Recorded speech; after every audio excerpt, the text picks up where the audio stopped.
So finally La Liga एक लंबे winter break के बाद वापस आ चुका है एंड वापस से हमें रियल मैड्रिड देखने को मिलेगी, फॉर्चुनेटली और अनफॉर्चुनेटली, क्योंकि जो अभी फॉर्म चल रहे हैं रियल मैड्रिड की लेटेस्ट विंटर ब्रेक से पहले was pretty bad.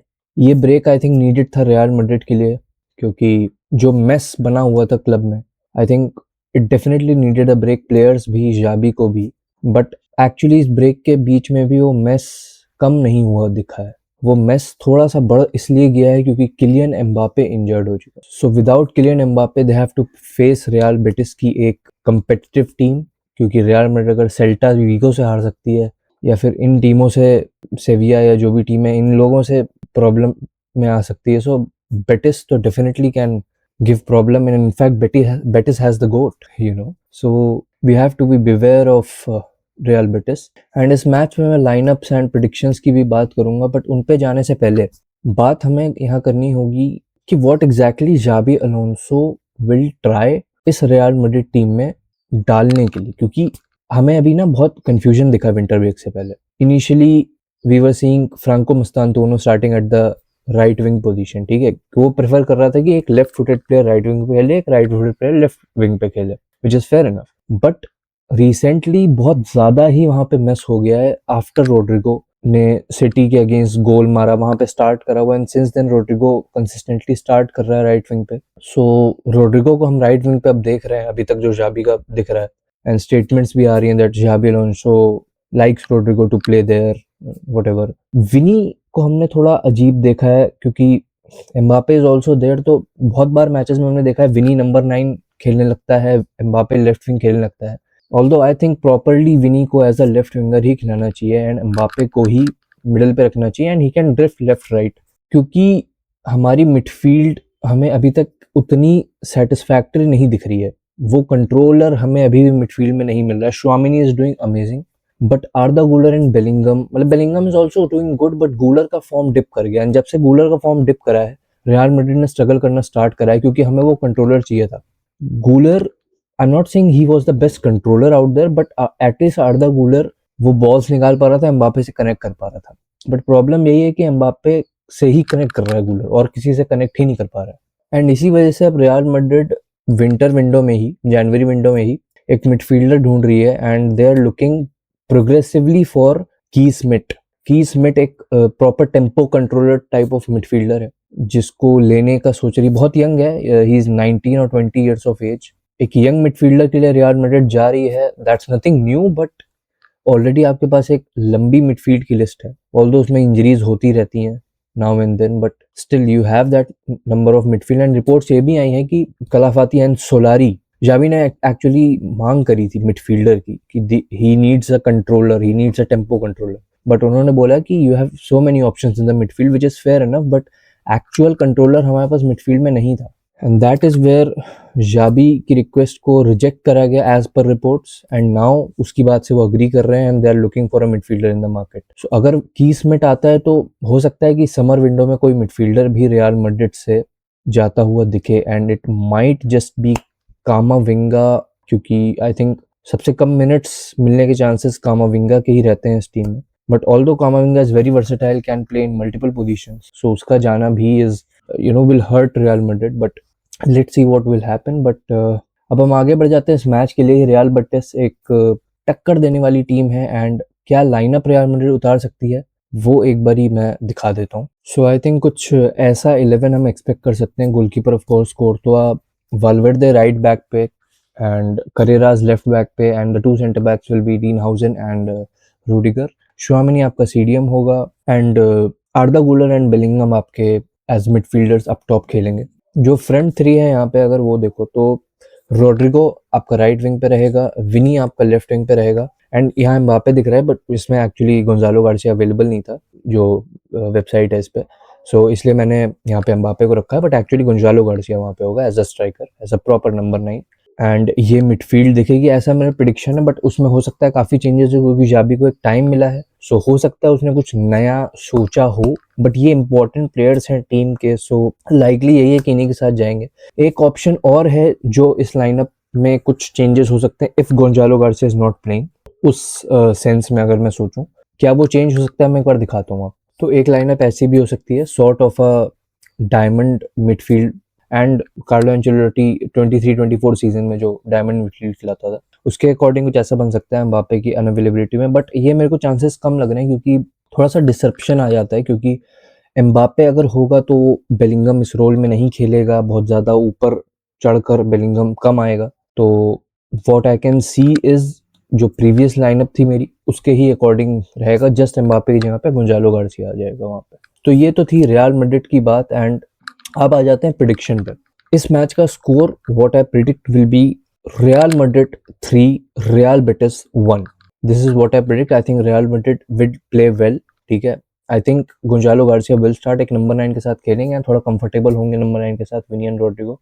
So I believe it will be a score line of 3-1 to Real Madrid. तो अब रियल मैड्रिड की बात हो चुकी, तो बढ़ते हैं आगे के मैचेस में एंड प्रीमियर लीग की तरफ बढ़ते हैं। तो प्रीमियर लीग में कुछ बहुत इंपॉर्टेंट मैचेस हैं। सबसे पहले मैन यूनाइटेड का मैच है लीड्स के साथ, एंड एक पॉइंट है इसमें, ये आई थिंक सबने अब नोटिस करना शायद स्टार्ट करा होगा, या फिर अगर नहीं करा होगा तो मैं बता देता हूँ कि प्रीमियर लीग में अब ये मिड सीजन आ चुका है, एंड जो bottom half of the table की टीम्स, उन्होंने अब अपना गेम अप करना स्टार्ट कर दिया है। उन्होंने ज़्यादा रेजिस्टेंस दिखाना स्टार्ट कर दिया, ज़्यादा करेजियस गेम खेलना स्टार्ट कर दिया, and you can see the results. अभी लास्ट मैच डे पे जो इतने सारे ड्रॉज निकले हैं, वो ज़्यादातर bottom half of the table की टीम से आए हैं, लीड्स वगैरह, और आपके वोल्स ने भी करा यूनाइटेड के साथ ही, and multiple teams like them. And if you see, अगला मैच यूनाइटेड का लीड्स के ही साथ है, तो ये हम इसको इजी नहीं ले सकते, क्योंकि इजी हम लास्ट गेम को भी ले रहे थे एंड वो ड्रॉ हो गया यूनाइटेड का। यूनाइटेड के ये 3 इजी फिक्सचर्स चल रहे थे, वोल्व्स, लीड्स एंड आपके बर्नली। एंड यूनाइटेड का समहाउ ना कुछ तो दिक्कत है, इनका जब भी एक पीरियड आता है इजी फिक्सचर्स का, वो टीम्स का राइज होना स्टार्ट हो जाता है, वो टीम्स दूसरी टीमों के अगेंस्ट भी अच्छा परफॉर्म करना स्टार्ट कर देती हैं, एंड फिर यूनाइटेड के अगेंस्ट तो करती हैं। तो कुछ तो गड़बड़ है यूनाइटेड की किस्मत के साथ भी। बट अदर दैन द किस्मत, if you talk about the game, देखो Leeds will be a tough team to beat. Defensively बहुत अच्छा कर रही है, इन्होंने लिवरपूल को 0-0 पे रोका था। गैब्रियल गुडमंसन एक प्लेयर होगा जो आई थिंक सबको नोटिस करना चाहिए लीड्स का। He did very well wingers को स्टॉप, ऑल तो प्रॉपर विंगर के साथ लिवरपूल वहां पे नहीं खेल रही थी, फ्रिम्पोंग एंड देन किएजा के साथ खेल रही थी Liverpool, but he did really well to stop them. तो उससे थोड़ा बच के रहना होगा, क्योंकि अभी यूनाइटेड के पास तो प्रॉपर है भी नहीं कोई ऐसा सच जो उस फ्लैंक पे प्रॉब्लम क्रिएट कर पाए। सो ये आई थिंक जरूर देख के चलना होगा यूनाइटेड को। लुक, रूबन आमरिम पे एक चीज अभी भी कंफ्यूजन में रहती है कि बैक 4 के साथ, बैक 3 के साथ, देखो मिड गेम चीजें चेंज करता रहता है, एंड हर team I think of the ball, on the ball different football खेलती है, they have different structures to the game. But Man United का हमें पिछले 1-2 गेम से ऐसा थोड़ा दिखा है कि they play with a back 4 एक हाफ में, then they play with back 3। उससे पहले ऐसा दिख रहा था कि बैक 4 के साथ अटैक कर रहे हैं, या फिर बैक 4 के साथ डिफेंड कर रहे हैं, अटैक बैक 3 के साथ कर रहे हैं, वो तब दिख रहा था। बट पिछले 1-2 गेम्स में हमने देखा है कि थोड़ा कंसिस्टेंटली एक स्ट्रक्चर ही फॉलो कर रहे हैं, अटैक एंड डिफेंस दोनों में एट द सेम टाइम। सो ये चीज़ देखनी होगी कि रूबन आमरिम एग्जैक्टली क्या खिलाना चाहेगा, क्योंकि अवेलेबिलिटी अभी भी नहीं है, कोई भी इंजर्ड प्लेयर वापस नहीं आया है, उसी टूटी फूटी स्क्वाड के साथ ही कंटिन्यू करना होगा। तो मेरी एक प्रिडिक्टेड लाइनअप है वर्सेस लीड्स यूनाइटेड की, एंड बैक 3 के साथ अगर यूनाइटेड खेलती है तो आई think they will play this. जो सेंटर बैक्स होंगे वो हेवन, शॉ एंड मार्टिनेज में जिस भी पोजीशन पे हो, I think Heaven sort of in the middle खेलेगा, एंड कोई एक राइट सेंटर बैक शॉ या मार्टिनेज में खेलेगा। Dalot and Dorgu will be the wing backs, and आपके उगारते कैसमीरो की मिडफील्ड 2 होगी, एंड जर्गजी, कूनिया एंड शेशको होंगे in the front 3 sort of. अभी मेनो भी इंजरी से वापस नहीं आया है, एंड ब्रूनो भी नहीं। मे बी अगले अगले गेम में शायद हमें ये दोनों दिखे, इवन माउंट भी, सबकी ही रिकवरी ऑलमोस्ट सिमिलर टाइम पर है, एंड नेक्स्ट गेम पे हमें देख सकते हैं। बट इस गेम में तो यही अवेलेबिलिटीज़ हैं, इसके अलावा आपको सिर्फ एक लेनी ओरो और बाकी सारे एकेडमी प्लेयर्स ही दिखेंगे। सो एक इशू लगातार बना हुआ है यूनाइटेड के साथ, but this is what the best possible 11 बन पा रही है यूनाइटेड की, एंड आई थिंक इसी के साथ खेलेगी United, and they have to be playing with more intensity, better mindset. I think last game में एमरिम एंड इवन प्लेयर्स का थोड़ा वो माइंडसेट की प्रॉब्लम दिखी थी, and to be very honest, goal score करने, कमबैक करने की जो रिस्पॉन्सिबिलिटी थी वो कहीं ना कहीं कूनिया पे बहुत ज़्यादा थी। हमें वो दिख रहा था लोड कूनिया पे, because he was carrying through and through. वो अब पता नहीं वो उस वजह से भी पास नहीं करता है, बट उसका थोड़ा ट्रेट भी है, सेल्फिश ट्रेट, जिसकी वजह से वो पास नहीं करता है। And with no real option available in there, उसके लिए और मुश्किल हो जाता है पासेस ढूंढना।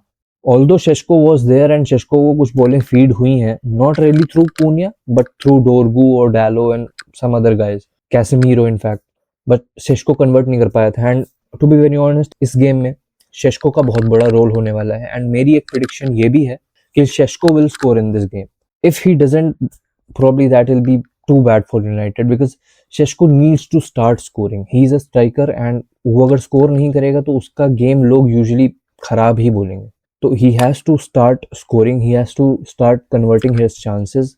एंड इसके अलावा कूनिया पे ऑफ कोर्स रिस्पॉन्सिबिलिटी होगी। जगजी से मैं बेटर गेम एक्सपेक्ट करूंगा। लास्ट गेम में गोल जरूर आया था जगजी का, बट वी ऑल नो वो कैसा डिफ्लेक्टेड गोल था एंड ओवरऑल परफॉर्मेंस जगजी का अच्छा नहीं था। So we expect Zirkzee to do better.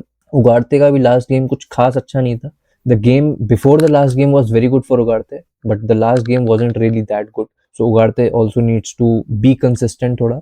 And बाकी Dorgu is doing fine I would say. बाकी आपका जो बैक थ्री एंड डालो है ये एक्चुअली डिसेंट काम कर रहे हैं। Lemons is doing a very good job. So the only thing is that up top United को अपना गेम अप करना होगा, क्योंकि कहीं ना कहीं एमरिम एक्सपेक्ट्स कि यूनाइटेड थोड़ा बेटर खेले विद द बॉल, ज़्यादा थ्रेट क्रिएट करे। एंड कहीं ना कहीं क्रिएट लास्ट गेम में भी करा था, कम करा था बट क्रिएट करा था, बट चांसेस नहीं कन्वर्ट कर पाए थे। तो इस गेम में what we expect from United is better creation and better conversion of chances. So अगर मैं मैन यूनाइटेड वर्सेस लीड्स की प्रिडिक्शन पे आऊँ तो आई think it will be a difficult game, tough fought 2-1 for Man United. Yes, a 2-1 victory for Man United is what I predict. And let me know your predictions in the comments as well. But moving on, क्योंकि और भी premiere league में कुछ अच्छे games हैं, उनको अगर मैं प्रिडिक्ट करूँ एक बार, तो अगर मैं देखूँ यहाँ पे, और इसके अलावा फुलहम लिवरपूल का गेम है, अवे खेल रही है लिवरपूल, टफ गेम होगा। फुलहम ने क्रिस्टल पैलेस के अगेंस्ट भी बहुत अच्छा गेम खेला था, वो जीत भी सकते थे वो गेम एंड मिनट्स में, बट वो जीत नहीं पाए थे। आई थिंक टफ गेम है, but I think Liverpool will win this game 2-1 is what I predict. फिर आपका न्यू कैसल क्रिस्टल पैलेस का गेम है, again another tough game. I expect Newcastle to do well क्योंकि वो home पे खेल रहे हैं, but Crystal Palace can also do really well. I, to be honest, expect another draw for Crystal Palace. I know Newcastle last game अच्छा खेली थी, 3-1 जीती थी, but I think this will be another draw and probably a 2-2 draw. I think this will be a 2-2 draw. इसके अलावा Spurs Sunderland भी एक बहुत अच्छा गेम होगा, and to be honest, I expect Sunderland to win this game. I think Sunderland will win this game. I think I will go for a 2-1 win for Sunderland against Tottenham. They are playing away, but this is what my prediction, my intuition is कि सनडरलैंड इस match को 2-1 जीतेगी। And अब आते हैं premiere league के इस game week के सबसे बड़े गेम पे, Man City versus Chelsea, and that to Enzo Maresca की सैकिंग के बाद की चेल्सी है ये। So will be interesting to watch, but I think clear winner will be City. And I think सब लोग, कोई भी अगर प्रिडिक्ट करेगा, जो देख रहे हैं वो भी एंड कोई और भी, यही बोलेगा कि सिटी विल विन। एंड उसका सिंपल रीजन है, the things are not going well at Chelsea. Enzo Maresca की sacking can affect the players, so I think it will be I think City will do really well. I'll go bold. I'll go 3-0 for City. They're playing home, Chelsea is playing away. Very tough game for Chelsea. I think City will beat Chelsea 3-0. आज के games हैं वो हैं Aston villa forest, तो I think in games को मैं ज़्यादा predict करना नहीं चाहूँगा। बोर्नमथ आर्सेनल का गेम है, आर्सेनल अवे खेल रही है, थोड़ा टफ हो सकता है, बट बोर्नमथ का फॉर्म इतना अच्छा नहीं रहा है, तो I expect Arsenal to win this game. Actually I expect Arsenal to win this game 2-0. या I expect Arsenal to win this game 2-0. I think they keep a clean sheet because Gabriel Saliba are back. So ये थी मेरी सारी predictions इस game week की for Premier League and for Real Madrid की game. So that's all from me today. कैसे लगे आपको मैच रिव्यूज, क्या ओपिनियंस हैं जिन चीज़ों पे मैंने बात करी, the Real Madrid thing, the United lineup and United कैसे फॉर्म कर सकती है। अपनी प्रिडिक्शंस एंड अपनी ओपिनियंस ज़रूर कमेंट्स में बताना, and till then keep watching.